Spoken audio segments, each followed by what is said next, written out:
जय हिंद साथियों, स्वागत है आपका अपने YouTube channel long walk GK में। जैसा कि हमने राजस्थान के शिलालेख, राजस्थान की प्रशस्तियाँ, राजस्थान के सिक्के, इन सभी के बारे में चर्चा कर लिया। आज हम बात करने वाले हैं राजस्थान के प्रमुख युद्धों के बारे में बात करेंगे। राजस्थान के जितने भी युद्ध है, जो इम्पोर्टेंट युद्ध है, जो अक्सर परीक्षा में पूछे जाते हैं, चाहे वो छोटी परीक्षा हो या फिर बड़ी परीक्षा चाहे कोई भी हो, ये जो राजस्थान के प्रमुख युद्ध है वो सभी परीक्षाओं में पूछे जाते हैं। आज मैं थाने युद्ध है जी का एकदम बारीकियों याद कराने की कोशिश करूं, पूरी एकदम मैं हमारी जान है जी की पूरी जान मैं लगा थाने याद कराने की कोशिश करूं कि थारो 1 या 2 नंबर आगाण वाली भर्ती रमाइने नहीं कटे। तो दोस्तों, आज हम राजस्थान के युद्ध के बारे में बात करने से पहले वहीं महाराणा की 2 लाइनें आपके सामने दोहराने वाला हूं कि द्वंद कहाँ तक पाला जाए, युद्ध कहाँ तक टाला जाए, तू राणा का वंशज है, फेंक जहां तक भाला जाए। तो दोस्तों, इन्हीं पंक्तियों के साथ में सबसे पहले स्टार्ट करते हैं 1182। एक एक युद्ध आपको बड़ी ही सहज और सरल तरीके से याद कराने की कोशिश करूंगा। सबसे पहले साथियों, 1182 में होता है दोस्तों महोबा का युद्ध। 1182 में महोबा का युद्ध या तुमुल का युद्ध होता है। कौन सा होता है? 1182 में महोबा या तुमुल का युद्ध होता है। और इस युद्ध में एक तरफ है वो पृथ्वीराज चौहान तृतीय।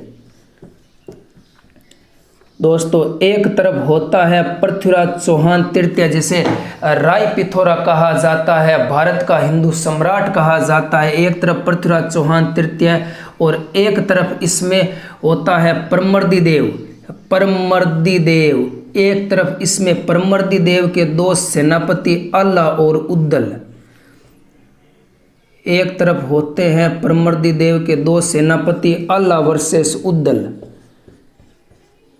ये एक महान सेनापति होते हैं, महान राजा के महान सेनापति अल्ला और उद्दल होते हैं, जो है वो पृथ्वीराज चौहान से युद्ध करते हैं। इस युद्ध में अपनी वीरता का प्रदर्शन करते हैं, अपनी वीरता का प्रदर्शन करते करते वीर गति को प्राप्त हो जाते हैं। और पृथ्वीराज चौहान तृतीय है वो ये युद्ध जीत जाते हैं और परमर्दी देव जो है वो ये युद्ध हार जाते हैं। इससे आपको एक तो ये याद रखना होगा, 1182 में महोबा या तुमुल का युद्ध होता है। परमर्दी देव के 2 सेनापति कौन से थे? तो अल्ला और उद्दल थे। ये बातें आपको याद रखनी है। तो साथियों, अब चलते हैं हमारे हमारे अगले युद्ध पर। दोस्तों, अब मैं जिक्र करूंगा 1191 का, 1192 का, एक में जिक्र करूंगा 1215 और 1216 का। ये जो तीनों मैंने डेट लिखी है, ये तीनों डेट बहुत इंपॉर्टेंट है। जो 1191 में है, इसमें होता है तराइन का प्रथम युद्ध। इसमें होता है तराइन का प्रथम युद्ध। ये कब हुआ था? 1191 में हुआ था। ये होता है तराइन का सेकंड युद्ध। ये तो दोस्तों, मैंने पहले बात करी है जो तराइन का फर्स्ट युद्ध है वो कब होता है? 1191 में होता है। तराइन का सेकंड युद्ध 1192 में होता है। तराइन का थर्ड युद्ध है वो 1215 और 1216 में होता है। तराइन का फर्स्ट युद्ध है जो पृथ्वीराज चौहान तृतीय। तराइन का फर्स्ट युद्ध है वो पृथ्वीराज चौहान तृतीय और मोहम्मद गौरी के बीच में होता है। मोहम्मद गोरी तेरा गांव बड़ा प्यारा, गोरी तेरा गांव बड़ा प्यारा। इसी गोरी को यह पृथ्वीराज चौहान है वो यहाँ से भगा देता है और इसमें पृथ्वीराज चौहान तृतीय है वो इसमें जीत जाता है। मोहम्मद गौरी इसमें हार जाता है। ये तराइन का मैदान पूछता है पेपर वाला। तो तराइन का मैदान कहाँ पर है? तराइन हो या पानीपत हो, ये दोनों मैदान हरियाणा में बने हुए हैं। तराइन का सेकंड युद्ध होता है। एक बार समय फिर करवट लेता है और यही मोहम्मद गौरी है वो जो अपने देश में जाकर है वो युद्ध की तैयारियां करता है। ये पृथ्वीराज चौहान तृतीय है वो ये सोचता है कि वापस कौन आएगा यहाँ पर मुझसे युद्ध लड़ने के लिए। ये भारत का महान सम्राट होता है और इसी गलती की वजह से ये मोहम्मद गौरी है वो एक बड़ी संख्या लेकर यहाँ पर आता है और इसी पृथ्वीराज चौहान तृतीय को पराजित करता है। इसी पृथ्वीराज चौहान तृतीय को पराजित करता है। पृथ्वीराज पृथ्वीराज तृतीय है वो इसमें पराजित हो जाता है और मोहम्मद गौरी है वो इसमें जीत जाता है। और दोस्तों अब है वो तराइन का तीसरा युद्ध की बात करूं। तराइन को तीसरो युद्ध याद रख लिया, तराइन यूं याद रख लिया इल्तुतमिश, यूं याद रख लिया, के याद रख लिया इल्तुतमिश रे सामे कुणो कबूचा हो, कुणो कबूचा, ई कबूचा ने कह करे ओ इल्तुतमिश है जो वो कबूचा ने सिंधु नदी में डुबार मारे, किन मारे डुबार, तो इल्तुतमिश कबूचा ने सिंधु नदी में डुबार मारे। और ई युद्ध ने निर्णायक युद्ध बोले, निर्णायक युद्ध इर खातर बोले ये जी को दिल्ली री गद्दी में जार बैठी। जो ये तराइन का तीसरा युद्ध जीतेगा वो दिल्ली की गद्दी पर जाकर बैठेगा। तो इसी गद्दी की लालसा ने एक कबूचा को सिंधु नदी में डुबोकर मार डाला था। तो दोस्तों अब हम चलते हैं आगे,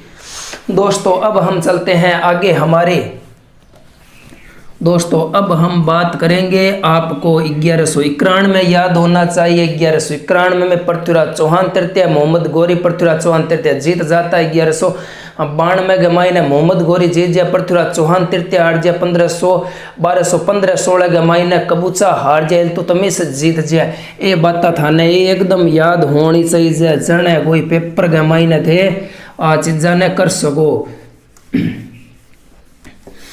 तो दोस्तों अब हम बढ़ते हैं, अब हम बात करेंगे 1437 की। 1437 की बात करें तो सारंगपुर का युद्ध, 1437 में सारंगपुर का युद्ध होता है। इसी सारंगपुर युद्ध में एक तरफ होता है महाराणा कुंभा होता है, तो दूसरी तरफ होता है मालवा का महमूद खिलजी, मालवा का महमूद खिलजी होता है, मालवा का महमूद खिलजी होता है। इस युद्ध में महाराणा कुंभा है वो जीत जाता है, महमूद खिलजी है वो हार जाता है। और इसी विजय के उपलक्ष्य में महाराणा कुंभा ने क्या बनवाया था, विजय स्तंभ का निर्माण करवाया था। इसी विजय के उपलक्ष्य में विजय स्तंभ का निर्माण है वो महाराणा कुंभा ने करवाया था। यही प्रश्न है वो एग्जामिनर पूछता है कि किस विजय के बाद में महाराणा कुंभा ने चित्तौड़गढ़ में विजय स्तंभ का निर्माण करवाया था, जो माध्यमिक शिक्षा बोर्ड राजस्थान पुलिस का प्रतीक माना जाता है विजय स्तंभ। उसी विजय स्तंभ की बात करते हैं। महाराणा कुंभा ने सारंगपुर की विजय में मालवा के महमूद खिलजी को हराकर इस विजय स्तंभ का निर्माण करवाया था। खुशी छा जाती है चारों ओर इसी सारंगपुर के युद्ध में। तो दोस्तों अब हम बढ़ते हैं आगे। दोस्तों अब मैं बात करने वाला हूँ इसी कुंभा की हत्या है जो इसका पुत्र उद्दा करता है। अगर बेटा अपने पिता की हत्या कर दे तो उसे कहा जाता है पितृहंता। तो दोस्तों 37 को उल्टो कर लियो, 37 को उल्टो कर लियो जन कितना आ गया 73 आ गया। 73 का महीनो दांडीमपुर गो युद्ध, नाम भी जोर गो रखियो है दांडीमपुर गो युद्ध, दांडीमपुर का युद्ध। 1473 के महीने दांडीमपुर को युद्ध हुआ। दंड किसे मिलना चाहिए, जो अपने पिता की हत्या करेगा उसे दंड मिलना चाहिए। और इसी दंड, यही दंड है वो देने के लिए खड़ा था रायमल खड़ा था। यहाँ पर कौन खड़ा था, रायमल खड़ा था। किसे दंड देने के लिए, जो अपने पिता की हत्या की थी। उद्दा ने अपने पिता की हत्या की थी, उद्दा ने अपने पिता कुंभा की हत्या की थी। और इसी अपने बाप की मौत का बदला लेने के लिए एक भाई है वो दूसरे भाई को इस युद्ध में हरा देता है। और यही भाई है वो दौड़कर जाता है और वहीं पर इस भाई पर, उद्दा पर बिजली पड़ने से इसकी मौत हो जाती है। लाडी का बाप ने मारो तो माथे बिजली पड़ी और के पड़ी थार माथे, बाप ने मारो तो के पड़ी बिजली पड़ी। ओ ई युद्ध रामायण हार जे उद्दा और रायमल है जो ई युद्ध रामायण जीत जे। उद्दा पछ आठों जा पर आठों भाग जावे, भाग कर चला जाता है यहाँ से उद्दा। तो इसी उद्दा पर बिजली पड़ जाती है, बिजली पड़ने से उद्दा की मौत हो जाती है। तो यही दांडीमपुर का युद्ध है वो दंड मिलता है वो अपने पिता की मौत का बदला लेने के लिए एक भाई है वो दूसरे भाई को हरा देता है। तो दोस्तों अब हम चलते हैं आगे। दोस्तों अब बात हो गई 1473 की बात हो गई। अब हम बढ़ते हैं 1500 में। दोस्तों अब मैं बात करने वाला हूँ एक 1519, एक 1519, एक 1518, एक 1518, 1519, 1519 और दोस्तों बात करूँगा 1527, 17 मार्च 1527। थाने यहाँ याद करना है, मैं थाने बताऊँ जी। हाँ 17 मार्च 1527। 1518 में तो होता है खातौली का युद्ध। 1518 में क्या होता है? 1518 में होता है खातौली का युद्ध और 1519 में होता है बाड़ी का युद्ध। बाड़ी का युद्ध, बाड़ी ये कहाँ पर है? वर्तमान में धौलपुर में बनी हुई है। खातौली तो कोटा में है। और फिर 19 की बात करें, गागरोन का युद्ध। गागरोन का युद्ध, इसी गागरोन के युद्ध में, यही गागरोन का युद्ध होता है। 1527 में होता है बयाना का युद्ध। 1527 में होता है बयाना का युद्ध और इसमें होता है 17 मार्च 1527 को खानवा का युद्ध होता है। भरतपुर में होता है, रूपवास तहसील में होता है, गंभीरी नदी के किनारे होता है। वहीं खानवा का मैदान, वहीं महाराणा सांगा खड़े हैं, वहीं पर आता है मुगल बाबर आता है। उसी बाबर की कूटनीति ने बाबर को इस युद्ध में विजय दिलाई थी। और इसी बाबर की बात करेंगे, इसी महाराणा सांगा की बात करेंगे। 17 मार्च 1527 को कौन सा युद्ध होता है? खानवा का युद्ध होता है। सबसे पहले बात करेंगे खातौली और बाड़ी के युद्ध में। आपको याद रखना है कि एक तरफ कौन है? एक तरफ है महाराणा सांगा, एक तरफ है सांगा, एक तरफ है इब्राहिम लोधी। इन दोनों युद्धों में कौन हार जाते हैं? तो इब्राहिम लोधी इसमें हार जाते हैं। इस दोनों युद्ध में जीत कौन जाते हैं? तो महाराणा सांगा जीत जाता है। उसके बाद में 1519 में गागरोन का युद्ध। याद कीजिए, अभी मैंने थोड़ी देर पहले बताया था कि 1437 में सारंगपुर का युद्ध होता है। सारंगपुर के युद्ध में कुंभा ने जो मालवा का सुल्तान था महमूद खिलजी, उसको पराजित किया था। और इसी 1519 में गागरोन के युद्ध में महाराणा सांगा ने उसी मालवा के महमूद खिलजी सेकंड को पराजित किया था। उसी मालवा के महमूद खिलजी सेकंड को पराजित किया था। 1519 गागरोन का युद्ध, एक तरफ है सांगा और दूसरी तरफ है इब्राहिम लोधी। नहीं होगा, मालवा का महमूद खिलजी सेकंड होगा। मालवा का महमूद खिलजी सेकंड है। अब महमूद खिलजी सेकंड को पराजित किया था इसमें। और इसमें सांगा है वो जीत जाता है 1527 में बयाना के युद्ध में। दोस्तों क्या होता है, जो बाबर का सेनापति होता है, बाबर का सेनापति मेहंदी ख्वाजा हुए, जवाई भी कौन हुए? मेहंदी ख्वाजा हुए, आपकी छोरी परनावड़ी हुए। तो बाबर को सेनापति मेहंदी ख्वाजा आरड़ बयानर मन बैठ जाए। सांगा ने ठा पड़े, सांगा कहेगी मारे राज्य मायनार तू बैठ गई क्या बैठ सके तू। तभी यहाँ पर सांगा आता है बयाना में और इसी मेहंदी ख्वाजा को वहाँ से उखाड़ कर है वो फेंक देता है वापस और अपने राज्य पर है वो वापस अधिकार कर लेता है। और इसी का कुछ बदला लेने के लिए मेहंदी ख्वाजा यहाँ से भागा जाता है बाबर के पास में। और बाबर के पास में जाने के बाद में बाबर तो चिंता में पड़ गया कि मारे जवाई ने पाछो भेज दियो। मारो जवाई भागर पाछो मागन आयो बोई बड़ सांगारी वजह। चालो अब आगलो आक्रमण आपनो यह खानवार युद्ध मायने चालो अब सीधा भेड़ा हो जाओ, वहां पर सभी इकट्ठे हो जाओ। अब चलते हैं खानवा के युद्ध में। बयाना का युद्ध है वो महाराणा सांगा और जो बाबर का सेनापति आता है मेहंदी ख्वाजा ही हो गए। मेहंदी ख्वाजा रो नाम याद आवे जीवड़ा, देख लिया थोड़ो बढ़ते ही इर बारे रमायन सांगा इरमायन जीत जाए, बाबर इरमायन हार जाए। सांगा लगभग विजय है वो, लगभग सांगा की विजय हो जाती है। लेकिन इसी खानवा के युद्ध में है जो महाराणा सांगा विजय नहीं होते हैं। जो खानवा का युद्ध है वह भरतपुर में होता है। भरतपुर में कब होता है? तो 17 मार्च 1527 को गंभीरी नदी के किनारे होता है। गंभीरी नदी के किनारे खानवा का युद्ध होता है। इसी खानवा के युद्ध में एक तरफ तो सांगा था तो एक तरफ बाबर था। इसी सांगा है वो इस युद्ध में हार जाता है और यही बाबर है वो इस युद्ध में जीत जाता है। इसी युद्ध में जीत जाता है। बाबर अड़े बहुत करे, खाया खुदावे, खाई खुदवाता है और यहाँ पर तोप रखता है। इससे सांगाऊं बाबर कांप तो हो, जना तोप ले रहे हो, खाया खुदवाई कि वापस ना मैं जा सकूं ना मार सामने दुश्मन जा सके। जिक वास्ते तो दोस्तों ये सगली बातें थाने याद होनी चाहिए। 1518 19 महीने याद रख लिया। खातोली बाड़ी को युद्ध होवे जिक्र महीने कौन जीतता है, जिक्र महीने महाराणा सांगा है वो विजय होता है। इब्राहिम लोदी को पराजित करता है। 1519 में गागरोन के युद्ध में मालवा के महमूद खिलजी सेकंड को पराजित करता है। 1527 में बयाना के युद्ध में सांगा के बाबर के सेनापति को सांगा है वो पराजित करता है। फिर 17 मार्च 1527 को खानवा के युद्ध में 17 मार्च 1527 को खानवा के युद्ध में वो सांगा है वो पराजित हो जाता है, बाबर है वो विजय हो जाता है। तो दोस्तों अब बढ़ते हैं आगे हमारे अगले युद्ध की तरफ।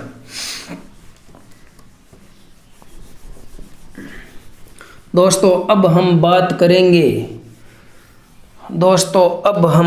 करेंगे 1541 की बात करें। पाहेबा या साहेबा का युद्ध। इसी पाहेबा या साहेबा का युद्ध दोस्तों एक तरफ कौन होता है, एक तरफ मालदेव होता है तो एक तरफ बीकानेर का राव जेतसिंह होता है। कौन होता है? राव जेतसिंह होता है। यही मालदेव है वो इस युद्ध में जीत जाता है और यही राव जेतसिंह है वो इस युद्ध में हार जाता है। इसी पाहेबा या साहेबा का युद्ध में इसमें ये जो डेट है वो बारी बारी पूछी जाती है कि पाहेबा से आप याद रखने ला ये 1500 ऐसे है तो इसके ऊपर ऐसे लगाएंगे तो ये क्या बन गया? पा बन गया। तो पा से याद रख लेना। पाहेबा और साहेबा का युद्ध में मालदेव इसमें जीत जाता है और बीकानेर का राव जेतसिंह है वो हार जाता है। दोस्तों फिर क्या होता है? फिर यहीं राव जेतसिंह का पुत्र होता है कल्याणमल जो शेरशाह सूरी की शरण में चला जाता है। वहीं शेरशाह सूरी है वो 1544 में यहाँ पर युद्ध होता है। गिरी सुमेल का युद्ध होता है। गिरी सुमेल का युद्ध अपने पिता की हार का बदला लेने के लिए कल्याणमल है वो शेरशाह सूरी के साथ में मिल जाता है। उसी शेरशाह सूरी को बुलाकर लेकर आता है वापस। यहीं पाली में होता है गिरी सुमेल का युद्ध होता है जिसे जैतारण पाली का युद्ध कहा जाता है। जैतारण पाली का युद्ध कहा जाता है। इसी युद्ध में एक तरफ कौन था?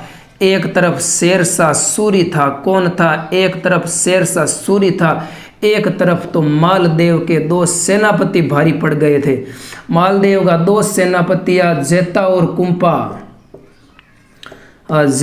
कुंपा यहीं 1544 में गिरी सुमेल का युद्ध होता है। इसी गिरी सुमेल के युद्ध में जो एक तरफ शेरशाह सूरी खड़ा होता है तो दूसरी तरफ मालदेव के दो सेनापति। मालदेव यहाँ से चला जाता है और फिर यहाँ पर है जो मालदेव के दो सेनापति है जो वो वहीं युद्ध के मैदान में डटे रहते हैं उसी शेरशाह सूरी का मुकाबला करने के लिए। तो इसी युद्ध में है वो मालदेव के जेता और कुंपा है वो वीर गद्दी को शहीद हो जाते हैं। और जब ये शेरशाह सूरी इस युद्ध में जीतता है तो एक बात कहता है कि मैं मुट्ठी भर बाजरे के लिए हिंदुस्तान की बादशाह खो देता। और इसी शेरशाह सूरी ने मालदेव के दो सेनापतियों के बारे में ये कहा था कि अगर ये दोनों सेनापति अगर मेरे पास में होते तो मैं पूरे भारत को विजय कर लेता। दोस्तों तो अब बढ़ते हैं हमारे अगले युद्ध पर। दोस्तों अब हम बात करेंगे एक बड़ी ही लव स्टोरी के बारे में। लव स्टोरी सुनोगे थोड़ी? लव स्टोरी सुनो जनते 1557 के महीने के हुए 1557 के महीने हुए हरमाड़ा का युद्ध। 1557 को होता है हरमाड़ा का युद्ध। हरमाड़ा का युद्ध रे महीने है याद रख लिया हाजी खान हुए। हाजी खान कट गोवे जीवड़ा, हाजी खान हुए अजमेर गोवे, हाजी खान हुए अजमेर गोर। और सामने कौन हुए, सामने हुए थारे ननी उदय सिंह कोनियो, उदय सिंह महाराणा प्रताप गो बाप है, महाराणा प्रताप का पिताजी, महाराणा प्रताप का पिताजी सामने हुए। अब बात के हुए 1557 रामायण हरमाड़ा को युद्ध होने कारण के हुए कि उदय सिंह है जी को, उदय सिंह है जी को हाजी खान ने कहे कि मैं थारी बेगम हूँ ब्याह करूँ, मैं थारी बेगम क्या करूँ ब्याह करूँ। हाजी खान कहे मैं जीव तो बैठे हूँ, मैं जब तक जीवित बैठा हूँ तब तक तू मेरी बेगम से शादी करेगा, ये मैं होने दूंगा। यही हाजी खान है वो उदय सिंह, यही हाजी खान है वो उदय सिंह के साथ में युद्ध करता है और इसी उदय सिंह को पराजित करता है कि आज तूने मेरी औरत पर आंख डाली है, कभी तू किसी और की औरत पर आंख डालेगा। तो यही बात के साथ में हाजी खान के साथ में कौन आता है, मालदेव आता है, हसमत वाला राजा आता है मालदेव। मालदेव की सेना है वो हाजी खान के साथ में खड़ी हो जाती है और इसी उदय सिंह को यही हरमाड़ा का युद्ध में पराजित करता है। तो दोस्तों अब हम बढ़ते हैं, अब हम बात करेंगे 18 जून 1576 हल्दी घाटी का प्रताप खड़ा है वहाँ पर, हल्दी घाटी का राणा खड़ा है वहाँ पर। उसी युद्ध में, उसी पहाड़ों में हल्दी घाटी का राणा है वो महाराणा प्रताप खड़ा है। महाराणा प्रताप अपनी सेना के साथ में खड़ा है महाराणा प्रताप। तो दूसरी तरफ में, तो दोस्तों दूसरी तरफ में अकबर खड़ा है। कौन खड़ा है, तो अकबर खड़ा है दूसरी ओर। एक तरफ है वो महाराणा प्रताप खड़ा है, एक तरफ अकबर खड़ा है। और इसी युद्ध को है जो इतिहास का निर्णायक युद्ध कहा जाता है। तो दोस्तों 18 जून 1576 का दिन आता है तो गोपीनाथ शर्मा ये बात कहता है कि ये युद्ध तो 21 जून को हुआ था। अरे बीरा तू 3 दिन लेट गया चल। गौरी शंकर हीराचंद ओझा तो कहे कि हल्दी घाटी रो युद्ध 18 जून ने कोनी 21 जून ने होयो। आ बात अन्य कौन समझावे कि 18 जून 1576 को हल्दी घाटी का युद्ध होता है। इसी युद्ध में एक तरफ है वो महाराणा प्रताप है, वो ललकार मारते हैं इस युद्ध में, और एक तरफ इस युद्ध में अकबर खड़ा होता है। इसी अकबर को ये अकबर है वो महाराणा प्रताप से कांपता था और महाराणा प्रताप का नाम सुनकर है वो इसके रोंगटे खड़े हो जाते थे। और इसी युद्ध में इतिहासकार कुछ लिखते हैं कि इस युद्ध में महाराणा प्रताप हार जाता है, अकबर जीत जाता है। तो जीवड़ा अपन आबाद है मन्ने कौन आपने मन्यों के वो इतिहास में के लिखड़ो भाई चीज अपन पढ़नी पड़ी। तो दोस्तों के बाद रामायण बात करा 1578 की। 1578 के मायने 1578 में होता है कुंभलगढ़ का युद्ध। 1578 में होता है कुंभलगढ़ का युद्ध। इसी कुंभलगढ़ के युद्ध में एक तरफ होते हैं महाराणा प्रताप और एक तरफ होता है शहबाज खान।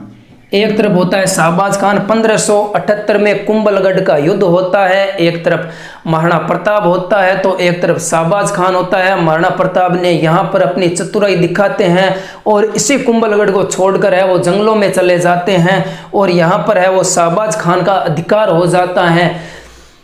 कुंभलगढ़ पर अधिकार करने वाला एकमात्र मुस्लिम आक्रमणकारी शहबाज खान। कुंभलगढ़ को एक बार जीतने वाला आक्रमणकारी शहबाज खान इतिहास के मायने पूरे इतिहास के अंदर सिर्फ खाली एक बार ही जीता कुंभलगढ़ ने सिर्फ एक बार जीता। वो कौन हुए, शहबाज खान हुए। 1578 के मायने 1578 में कुंभलगढ़ को युद्ध हुए, महाराणा प्रताप आड़ू चले जावे और शहबाज खान आड़ जीत जाए और एकमात्र हुए जो कुंभलगढ़ में के करे अधिकार करे। दोस्तों अब हम बात करेंगे 1582 जब है वो महाराणा प्रताप की जीत है वो स्टार्ट हो जाती है। 1582 में होता है दिवेर का युद्ध। ओ गुरुजी याद किया रखा दिवेर का युद्ध। अरे गुरुजी कौन था भाईलो ही हूँ और दिवेर को युद्ध, ये दोनों याद रख लिया। के याद रख लिया? दिवेर का युद्ध। और इसी दिवेर के युद्ध में जो अकबर ने चित्तौड़गढ़ और कुंभलगढ़, राजसमंद, मेवाड़ के क्षेत्र में अपनी चौकियां स्थापित की थी, जगह जगह पर अपनी चौकियां स्थापित की, और उन्हीं चौकियों पर है वो मुगल सेना को बैठा रखा था। इसी चौकियों पर है जो विजय कौन प्राप्त करता है? महाराणा प्रताप विजय करता है, विजय प्राप्त करता है। उन्हीं चौकियों पर अपना अधिकार कर लेता है महाराणा प्रताप। और इसी महाराणा प्रताप, इसी युद्ध को कर्नल जेम्स टोड ने क्या कहा है? इसी दिवेर के युद्ध को कर्नल जेम्स टोड ने मेवाड़ का मैराथन कहा है। महाराणा प्रताप की विजयों का श्री गणेश है वो दिवेर के युद्ध के बाद में ही शुरू होता है। महाराणा प्रताप की विजयों का श्री गणेश मतलब जीतने का श्री गणेश है वो इसी युद्ध के बाद में शुरू होता है। और इसी युद्ध में महाराणा प्रताप है जो अकबर के काकन हरावे, अकबर के काकन गुण हरावे, महाराणा प्रताप हरावे, हल्दी घाटी रो शेर हरावे, भारत का वीर शिरोमणि महाराणा प्रताप हराता है। दोस्तों अब हम बात करेंगे 1582 हो गया। 1582 के बाद में अब हम बात करेंगे 3 और महत्वपूर्ण युद्धों के बारे में बात करेंगे।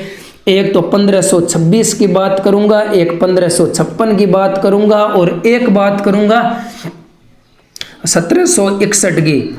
दोस्तों 1526 में क्या होता है? पानीपत। मैं सीधो शॉर्टकट में लिखूं तो समझ लिया पानीपत को फर्स्ट युद्ध और सेकंड युद्ध और थर्ड युद्ध। अब थाने बोल रहा बताऊं और लिख रहा बताऊं, पहला लिख रहा हूं। 1526 के महीने कौन हुआ है? 1526 में पानीपत का युद्ध होता है। पानीपत का पहला युद्ध, एक तरफ सांगा होता है, एक तरफ इब्राहिम लोदी होता है। और जो 1556 में होता है उसमें तो अकबर होता है, एक तरफ अकबर होता है तो अकबर के सामने हेमू होता है। तो 1761 में एक तरफ मराठा होता है तो एक तरफ अहमद शाह अब्दाली होता है। अहमद शाह अब्दाली पानीपत फिल्म देखी एक संजय दत्त वाली, उसी पानीपत फिल्म संजय दत्त होता है जो उसी फिल्म में है जो अहमद शाह अब्दाली का किरदार निभाता है। दोस्तों सबसे पहले बात करेंगे 1526 में पानीपत का पहला युद्ध होता है। इस युद्ध में है जो पानीपत के पहले युद्ध में बाबर है वो इब्राहिम लोदी को हराता है और दिल्ली सल्तनत पर है वो अपना आधिपत्य जमा लेता है, अपने अधिकार में दिल्ली सल्तनत को कर लेता है। 1526 में पानीपत का पहला युद्ध इब्राहिम लोदी हार जाए, बाबर इसमें जीत जाता है और इब्राहिम लोदी इसमें हार जाता है। 1556 में एक तरफ अकबर होता है तो दूसरी तरफ हेमू खड़ा होता है और इसी युद्ध में है जो हेमू पराजित होता है और अकबर जीतता है। इसमें अकबर जीतता है, हेमू हार है, बाबर जीतता है, इब्राहिम लोदी हार है। और फिर 1761 के महीने सर डेट याद रख लिया, क्यों संबंधित है बितो याद रख लिया। और ज्यादा इतो पूछ लिया कि पानीपत रो मैदान इकट्ठा है तो तराइन और पानीपत का मैदान कहाँ पर है? हरियाणा में बना हुआ है। 1761 में पानीपत का तीसरा युद्ध होता है और ये युद्ध है वो पानीपत का तीसरा युद्ध 1761 में मराठा और अहमद शाह अब्दाली के बीच में होता है। और यही युद्ध है वो साबित कर देता है कि अब है वो भारत पर मराठों का राज नहीं होगा, अब राज करेगा अहमद शाह अब्दाली। 1761 में मराठा और अहमद शाह अब्दाली के बीच में युद्ध होता है। मराठा इसमें हार जाते हैं और अहमद शाह अब्दाली इसमें जीत जाता है। और 1526 में पानीपत का पहला युद्ध बाबर और इब्राहिम लोदी के बीच में होता है। इसमें बाबर है वो जीत जाता है, इब्राहिम लोदी हार जाता है। पानीपत का दूसरा युद्ध होता है 1556 में होता है, अकबर और हेमू के बीच में होता है तो इसमें अकबर है वो जीत जाता है, हेमू हार जाता है। और 1761 में वही पानीपत का मैदान उसी तीसरे युद्ध का इंतजार कर रहा है। अहमद शाह अब्दाली सामने मराठा खड़ा है लेकिन मराठा को यह कह दिया कि अब तुम्हारा भारत पर है वो शासन नहीं होगा। तो दोस्तों अब हम बढ़ते हैं हमारे अगले युद्ध के बारे में। दोस्तों अब हम बात करेंगे तो दोस्तों अब बात करते हैं 1583 में। 1583 में दत्तानी का युद्ध होता है। 1583 में कौन सा होता है? दत्तानी का युद्ध होता है।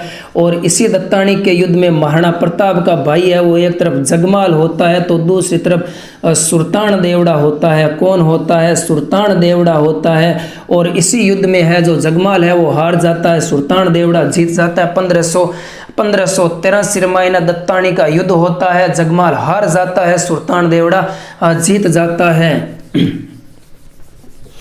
तो दोस्तों अब मैं बात करूंगा 1644 की। 1644 में जीवड़ा याद रख लिया, मत्तीरे की राड़, मत्तीरे की राड़, मत्तीरे की राड़, मत्तीरे की राड़। मत्तीरे की राड़ है वो किस किस के बीच में होती है? एक तो आप बीकानेर वालों करण सिंह कोहनी गए, बीकानेर का करण सिंह, एक तो बीकानेर का करण सिंह, एक सामने शैतान बच्चों हो, शैतान बच्चों गुणो अमर सिंह राठौड़ है, जिसे कट्टार का धनी कहा जाता है, अमर सिंह राठौड़। 1644 में मत्तीरे की राड़ युद्ध होता है। एक तरफ बीकानेर का करण सिंह तो एक तरफ नागौर की जागीर जिसे मिलती है वो वही अमर सिंह राठौड़ है जिसे कट्टार का धनी कहा जाता है। यही अमर सिंह राठौड़ है जो शाहजहां के दरबार में जाता है और शाहजहां का जो साड़ा होता है सलावत खां की भरे दरबार में गर्दन उड़ा देता है। मन गवार कियो आ बात कौन गा, बात मैं कौन गाऊं, आ बात अमर सिंह राठौड़ के वे मन वो गवार के काम कियो जन मैं गर्दन उड़ाई। तो आई बात हुई मत्तीरे की राड़ रमाइन करण सिंह इरमाइन जीत जाए और अमर सिंह राठौड़ है जिको इरमाइन हार जाए। तो दोस्तों अब हम बढ़ते हैं हमारे अगली तरफ। दोस्तों अब हम बात करते हैं तो 1659 की। 1659 में क्या आता है? दोराई का युद्ध, दोराई का युद्ध। 1659 में दोराई का युद्ध होता है। दोराई किरा हुई, दोराई मतलब मैं सहमत कौन ही ये चीज़ हो, मेरे भाई ने कोई चीज़ मिल रही है मैं कहूँ सहमत कौन ही तो मेरे क्या होगी? दोराई होगी, सीधी बात। तो आ दोराई किरा होगी? आ दोराई औरंगजेब रह होगी। किर होगी आ दोराई? तो आ दोराई औरंगजेब रह होगी जीवड़ा। तो औरंगजेब रह के काम दोराई हुई। औरंगजेब को इसीलिए दोराई होती है कि उसका भाई दारा सिको कहीं राजा नहीं बन जाए, उसका भाई है वो कहीं दारा सिको राजा नहीं बन जाए, इसी बात की चिंता है वो खाई जाती है औरंगजेब को। और यही औरंगजेब है जो अपने भाइयों के विरोध में खड़ा होता है। और इसी दारा सिको सबसे बड़ा था, दारा सिको सबसे बड़ा था, ये बात आप याद रख लेना। सभी भाइयों में सबसे बड़ा दारा सिको था, इसीलिए उत्तराधिकारी कौन होना चाहिए? दारा सिको होना चाहिए। तो यही औरंगजेब है वो विद्रोह कर देता है अपने भाइयों के खिलाफ। और इसी दोराई के युद्ध में है जो औरंगजेब जीत जाता है, दारा सिको हार जाता है। फिर दारा सिको हारने के बाद में कहाँ पर चला जाता है? तो दारा सिको इसी युद्ध में हारने के बाद में कहाँ पर चला जाता है? तो तारागढ़ दुर्ग अजमेर में चला जाता है, वहाँ पर जाकर छिप जाता है। ऐसे भाई हो जो छिपनो ही बड़ी और के हुई। ओ भाई बड़ो खतरनाक हो औरंगजेब, जिसे जिंदा पीर कहा जाता है। इसी औरंगजेब ने हिंदू मंदिर और मूर्तियों को तोड़वाया था। दोस्तों अब हम बढ़ते हैं हमारे अगले युद्ध के बारे में। तो अब हम बात करेंगे साथियों, अब हम बात करेंगे सबसे पहले एक तो युद्ध होता है राजमहल टोंक का युद्ध होता है। राजमहल टोंक का युद्ध होता है 1747 से, एक आवे 1748 से, 1747 और 1748। 1747 में राजमहल टोंक रो युद्ध हुआ और एक 1747 में राजमहल टोंक का युद्ध होता है। राजमहल टोंक का युद्ध होता है, राजमहल का युद्ध होता है। इसी युद्ध को क्या कहा जाता है? इसी युद्ध को कहा जाता है महलों की क्रांति कहा जाता है। और 1748 में कौन सा होता है? तो 1748 में राजमहल के बाद में बगरू का युद्ध होता है। बगरू का युद्ध होता है। इन दोनों युद्धों में आपको सिर्फ एक बात याद रखनी है, इस दोनों युद्धों में कौन होता है? तो इसी दोनों युद्धों में ईश्वरी सिंह होता है।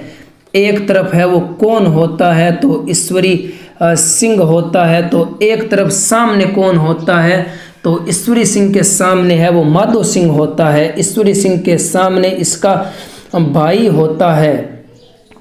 भाई ने राजपाट खातर मार दे जन के रह गयो दोस्तों इन दोनों युद्धों में 1747 1748 राजमहल रो युद्ध याद रख लिया। राजमहल टोंक रो युद्ध हुए, एक बगरू का युद्ध हुए। आ दोनों युद्ध रामायण एक तरफ कौन हुए ईश्वरी सिंह हुए तो एक तरफ कौन हुए माधो सिंह हुए। राजमहल टोंक रा युद्ध रामायण ईश्वरी सिंह जी को जीत जाए, माधो सिंह हार जाए। और बगरू का युद्ध रामायण ईश्वरी सिंह इरमाइन हार जाए और माधो सिंह इरमाइन के हुए, माधो सिंह इरमाइन जीत गया। और राजमहल टोंक रा युद्ध जीतने के बाद में ईश्वरी सिंह ने उसी जयपुर के त्रिपोलिया बाजार में इस लाट का निर्माण करवाया था जिसे सरगासुली कहा जाता है। और इसी युद्ध में हारने के बाद में है वो उसी इस लाट से कूदकर जान है वो ईश्वरी सिंह ने दी थी। ईश्वरी सिंह ने अपनी जान दी थी। अब बात करते हैं तो 1747 में राजमहल टोंक का युद्ध होता है। इसमें एक तरफ ईश्वरी सिंह था, एक तरफ माधो सिंह था, दोनों भाई थे। राजमहल के युद्ध में ईश्वरी सिंह जीत जाता है। इसी जीत के बाद में त्रिपोलिया बाजार जयपुर में ईश्वर लाट का निर्माण करवाता है। 1748 में एक साल के बाद में माधो सिंह वापस आता है और इसी ईश्वरी सिंह को वापस हराता है। दोस्तों अब हम चलते हैं हमारे दो चार और युद्धों के बारे में बात करने वाले हैं हम। दोस्तों अब मैं यहाँ पर 2 डेट और लिखता हूँ, एक 1787 एक 1790। 1787 में होता है 1787 में होता है तुंगा का युद्ध। 1787 में होता है तुंगा का युद्ध और 1790 में होता है पाटन का युद्ध। पाटन थोड़ा बहुत नाम सुनेड़ो याद आवे ना, पाटन गुजरात के महीने हो सकता है, पाटन गुजरात में हो सकता है। 1787 1790 दोनों युद्ध रामायण थाने याद खाली एक की बात याद रखनी है, एक का गुण हुए। एक तरफ है वो सवाई प्रताप सिंह होता है, एक तरफ है वो सवाई प्रताप सिंह होता है तो दूसरी तरफ सामने कौन होता है, अरे माधजी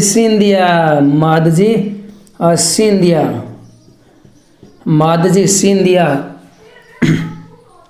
दोस्तों क्या होता है 1787 में जो तुंगा का युद्ध होता है उस युद्ध में एक तरफ है वो सवाई प्रताप सिंह खड़ा होता है तो दूसरी तरफ माधजी सिंधिया होता है। इसी तुंगा के युद्ध में सवाई प्रताप सिंह विजय होता है और इसी तुंगा के युद्ध में माधजी सिंधिया है वो ये युद्ध है वो हार जाता है। और हारने के बाद जब जहाँ तो सवाई प्रताप सिंह ने कहे, सवाई प्रताप सिंह ने आ बात कहे, अगर मैं जीऊँ तो रह गयो जयपुर ने मिट्टी माइन मिलार छोड़ो, अगर मैं जीऊँ तो रह गयो तो ई जयपुर ने मिट्टी माइन मिलार छोड़ो। आ बात कौन कहे, माधजी सिंधिया कहे। किससे युद्ध रामायण हारने के बाद रामायण कहे, तुंगा के युद्ध में हारने के बाद में कहता है, किसे कहता है, सवाई प्रताप सिंह को कहता है। इस युद्ध में सवाई प्रताप सिंह तुंगा के युद्ध में है वो जीत जाता है और इसी तुंगा के युद्ध में माधजी सिंधिया है वो हार जाता है और पाटन का युद्ध आता है। पाटन का युद्ध 1790 में आता है। 3 साल के बाद में वापस है वो माधजी सिंधिया आता है। माधजी सिंधिया की सेना का नेतृत्व पाटन के युद्ध में किसने किया था, एक फ्रांसीसी को साथ में लेकर आता है। फ्रांसीसी को साथ में लेकर आता है, बड़ा खतरनाक आदमी होता है। फ्रांसीसी डीबोई को लेकर आता है, अपने साथ में। यही डीबोई है वो बड़ी मारकाट यहाँ पर मचाता है पाटन के युद्ध में। इसी युद्ध में सवाई प्रताप सिंह है वो अब हार जाता है और इसी पाटन के युद्ध में है जो माधजी सिंधिया है वो जीत जाता है। तो ये पूछ ले आपसे कि पाटन के युद्ध में माधजी सिंधिया की सेना का नेतृत्व किसने किया था, तो फ्रांसीसी कौन था, तो फ्रांसीसी डीबोई था। इसी डीबोई की है वो कब्र है वो कहाँ पर बनी हुई है, बीकानेर में बनी हुई है। ये बातें आपको सब याद रखनी होगी दोस्तों। तो दोस्तों अब हम बढ़ते हैं हमारे अगले युद्धों के बारे में। 1804 की बात करेंगे। 3 युद्ध और है दोस्तों, 3 युद्ध के बाद में एक बार मैं फटाफट उसका रिवीजन करवा दूंगा। 1804, 1805 3 डेट थाने याद रखनी है। 1804 के महीने याद रख लिया चंबल को युद्ध। 1804 में होता है डीग का युद्ध, डीग का युद्ध। फिर 1805 में कौन सा युद्ध होता है? तो 1805 में युद्ध होता है भरतपुर का युद्ध। 1805 में भरतपुर का युद्ध होता है। ये मैंने तीनों डेट एक जगह इसीलिए लिखी गई है कि इन तीनों युद्धों का संबंध है वो सिर्फ दो ही व्यक्तियों से आता है। एक का नाम आता है होलकर, जसवंतराव होलकर था ना, एक वो हो गया होलकर। और एक इसमें कौन आता है? जब चंबल का युद्ध होता है तो होलकर के सामने कौन खड़ा होता है? मानसून खड़ा होता है। मानसून की तरह आता है और मानसून की तरह चला जाता है। तो भेजता कौन है? होलकर जी भेजते हैं मानसून को। इस युद्ध में, चंबल के युद्ध में होलकर है वो जीत जाता है, मानसून इसमें हार जाता है। इसी डीग के युद्ध में इसी होलकर ने है वो अंग्रेजी सेना को हराया था, अंग्रेजी सेना को हराया था, अंग्रेजी सेना को हराया था। ये पूछ ले कि राजस्थान में सबसे पहले अंग्रेजों की पराजय किस युद्ध में हुई थी? चंबल के युद्ध में हुई थी। एक तरफ जसवंतराव होलकर था तो दूसरी तरफ मानसून था। मानसून की तरह आता है और मानसून की तरह वापस चला जाता है। वो था अंग्रेज सेनापति, नाम है मानसून है। मानसून वो गोनी आवे चलिया जावे, वो समझ लिया थे आवे। तो 1804 में डीग का युद्ध होता है। अंग्रेजी सेना को कौन हराता है? होलकर हराता है। और इसी होलकर है वो, फिर होलकर दो सेना ने हरा दी तो फिर जार के करना पड़ी। ये जिको लोहागढ़ मायने जार छिपनो ही पड़ी और उपाय गया लोहागढ़ मायने जार छिप जे गुण, लोहागढ़ मायने जार है वो छिप जाता है। ये होलकर है वो लोहागढ़ में जाकर छिप जाता है। और इसी होलकर और इसी को घेरने के लिए, लोहागढ़ को घेरने के लिए बाहर है वो अंग्रेजी सेना खड़ी होती है, बाहर है वो अंग्रेजी सेना खड़ी होती है। और इसी अंग्रेजी सेना को, इसी अंग्रेजी सेना ने लगभग है वो 2-3 साल है वो लोहागढ़ दुर्ग को घेर कर रखा था। कोई भी सफलता नहीं मिलती है, कोई भी सफलता नहीं मिलती है। तब जो अंग्रेज है वो इसी भरतपुर के शासकों से संधि कर लेते हैं। तो दोस्तों 1804 में चंबल का युद्ध होता है। होलकर है वो मानसून सेनापति मानसून को हराता है। राजस्थान में सबसे पहले अंग्रेजों की हार है वो किस युद्ध में होती है? चंबल के युद्ध में होती है 1804 में आता है। डीग का युद्ध आता है। इसी डीग के युद्ध में होलकर ने अंग्रेजी सेना को परास्त किया था। तो 1805 में होलकर है वो लोहागढ़ दुर्ग में छिप जाता है। बड़ी सेना अंग्रेजों की आती है लेकिन लोहागढ़ दुर्ग को विजय नहीं कर पाती है। और इसी कुछ दिनों की घेराबंदी के बाद में इसी भरतपुर के जाट शासकों के साथ में अंग्रेजी सेना है वो संधि कर लेती है। तो दोस्तों एक बार इन सभी का फटाफट रिवीजन हो जाए। सबसे पहले हमने बात की थी 1182 की। 1182 में हमें याद रखना है महोबा या तुमुल का युद्ध होता है। तो एक तरफ पृथ्वीराज चौहान तृतीय होता है तो एक तरफ परमर्दी देव के दोनों सेनापति आला और उदल होते हैं। इस युद्ध में आला और उदल वीर गद्दी को प्राप्त हो जाते हैं और जो पृथ्वीराज चौहान तृतीय है वो इस युद्ध में विजय होता है। उसके बाद में युद्ध आता है 1182 के बाद में युद्ध आता है 1191 में तराइन का प्रथम युद्ध होता है। पृथ्वीराज चौहान तृतीय इसमें जीत जाता है। मोहम्मद गोरी इसमें भाग जाता है। फिर 1192 में तराइन का दूसरा युद्ध होता है। इस युद्ध में मोहम्मद गोरी जीत जाता है तो पृथ्वीराज चौहान तृतीय हार जाता है। फिर 1215 और 16 में कौन सा युद्ध होता है? तो तराइन का तीसरा युद्ध होता है। एक तरफ इल्तुतमिश होता है तो दूसरी तरफ कबूचा होता है। उसी कबूचा को है वो सिंधु नदी में डुबाकर है वो कौन मारता है? तो इल्तुतमिश मारता है। और उसके बाद में हमने बात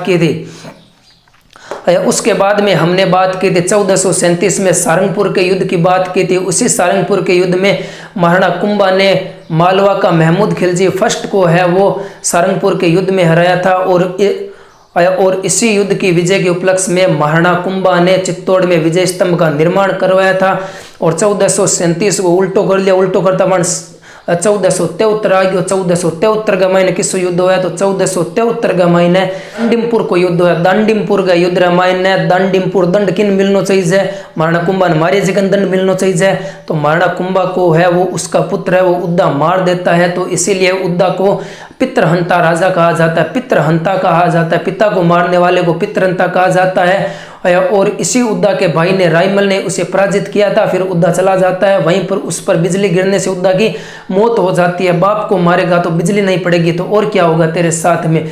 तो उसके बाद में 1473 की बात कर ली। उसके बाद में हम बात करते हैं 1519 की बांडी का युद्ध होता है, जिसमें बांडी का युद्ध, और 1519 में 1518 में क्या होता है खातौली का युद्ध, 1519 में बाड़ी का युद्ध होता है। दोनों युद्ध में एक तरफ कौन था तो महाराणा सांगा था, दूसरी तरफ इब्राहिम लोदी था, और इन दोनों के बीच में युद्ध होता है। दोनों युद्ध में महाराणा सांगा विजय होता है, इब्राहिम लोदी इस युद्ध में हार जाता है। उसके बाद में 1519 में गागरोन का युद्ध होता है, जो महाराणा सांगा ने मालवा के महमूद खिलजी सेकंड को पराजित किया था। उसके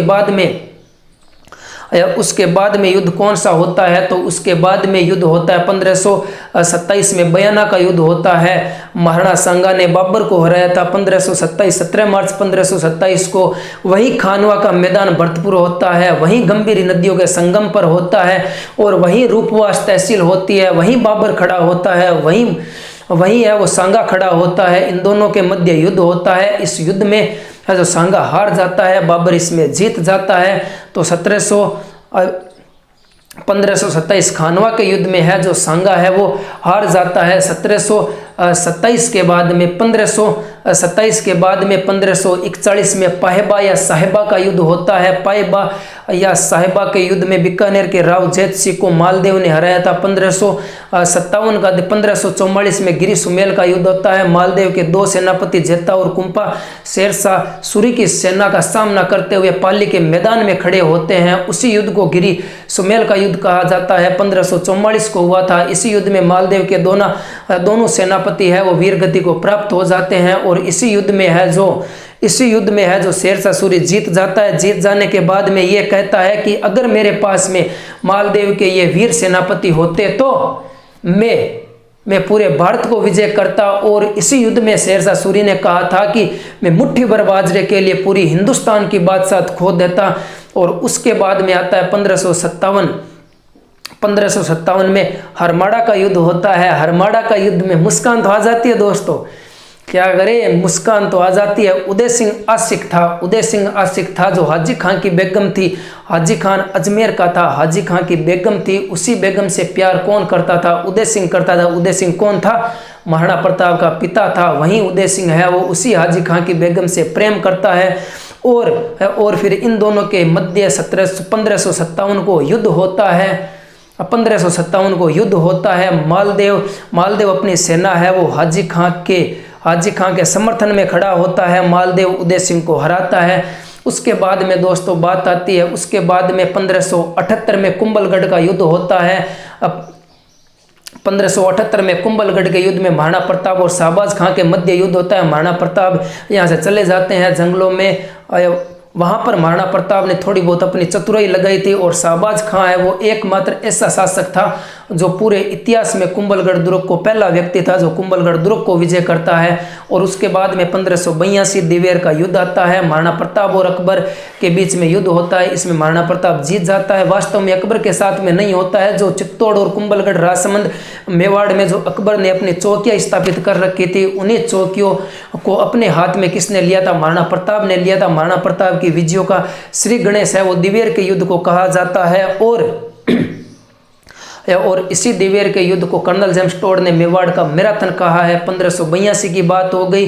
तो दोस्तों उसके बाद में हम बात करते हैं 1582 के बाद में 1526 में पानीपत का पहला युद्ध होता है। बाबर और इब्राहिम लोदी के बीच में होता है। बाबर इसमें जीत जाता है, इब्राहिम लोदी इसमें हार जाता है। 1556 में अकबर और हेमू के बीच में पानीपत का सेकंड युद्ध होता है। इसी युद्ध में जो हेमू हार जाता है, अकबर जीत जाता है। 1761 में पानीपत का तीसरा युद्ध होता है। मराठा और अहमद शाह अब्दाली के बीच में होता है। और यही युद्ध है वो साबित कर देता है कि अब है वो भारत पर मराठाओं का युद्ध, मराठाओं का शासन नहीं होगा। और उसके बाद में बात करते हैं दोस्तों, उसके बाद में 1644 में मतिरे की राड़ होती है। बीकानेर के करण सिंह और अमर सिंह राठौड़ उसी कटार के धनी के साथ में मतिरे की राड़ नामक युद्ध होता है। इसी युद्ध में बीकानेर का करण सिंह है वो जीत जाता है।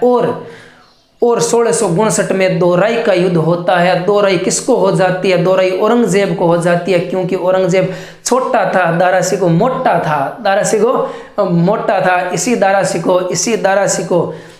दारा से राजा कौन था, उत्तराधिकारी कौन था? दारा शिकोह था। दारा शिकोह से जलन कौन करता था? औरंगजेब करता था। इसी औरंगजेब ने विद्रोह कर दिया था, अपने भाई के खिलाफ कर दिया था। दोराई का युद्ध 1659 में होता है। दोराई का युद्ध 1659 औरंगजेब और दारा शिकोह के बीच में होता है। इस युद्ध में है वो औरंगजेब जीत जाता है। दारा शिकोह यहाँ से भागकर है वो तारागढ़ दुर्ग है वो अजमेर में बना हुआ है, उसमें शरण लेता है। उसी 1659 की बात हो गई। अब हम बात करते हैं 1747 की बात करते हैं। राजमहल टोंक का युद्ध होता है। एक तरफ सामने कौन खड़ा था? एक तरफ ईश्वरी सिंह खड़ा था, तो एक तरफ सामने भाई माधो सिंह खड़ा था। माधो सिंह दोनों भाई भाई खड़े थे, तो इस युद्ध में ईश्वरी सिंह की विजय हो जाती है, माधो सिंह हार जाता है। और वहीं माधो सिंह है वो अपने साथ में मराठाओं को लेकर है वो 1748 में आता है अपने भाई के खिलाफ। तो युद्ध होता है, तुंगा का युद्ध होता है। इसी तुंगा के युद्ध में दोस्तों, इसी तुंगा के युद्ध में है वो माधो सिंह जीत जाता है, ईश्वरी सिंह हार जाता है। तो ये पूछ ले कि ईश्वरी सिंह ने इसरलाट का निर्माण है वो किस युद्ध की विजय के बाद में करवाया था? तो 1747 राजमहल टोंक के युद्ध के बाद में ईश्वरी सिंह ने इसी विजय के उपलक्ष्य में सरगासुली व इसरलाट का निर्माण त्रिपोलिया बाजार जयपुर में करवाया था। तो उसके बाद में हम बात करते हैं दोस्तों 1787 की बात करते हैं, जहाँ पर कौन सा होता है दोस्तों? वहाँ पर तुंगा का युद्ध नहीं है, वहाँ पर बगरू का युद्ध है 1748 में। सॉरी दोस्तों, 1787 में होता है। 1787 में तुंगा का युद्ध होता है। इसमें एक तरफ माधजी सिंधिया, एक तरफ सवाई प्रताप सिंह था। और इसी सवाई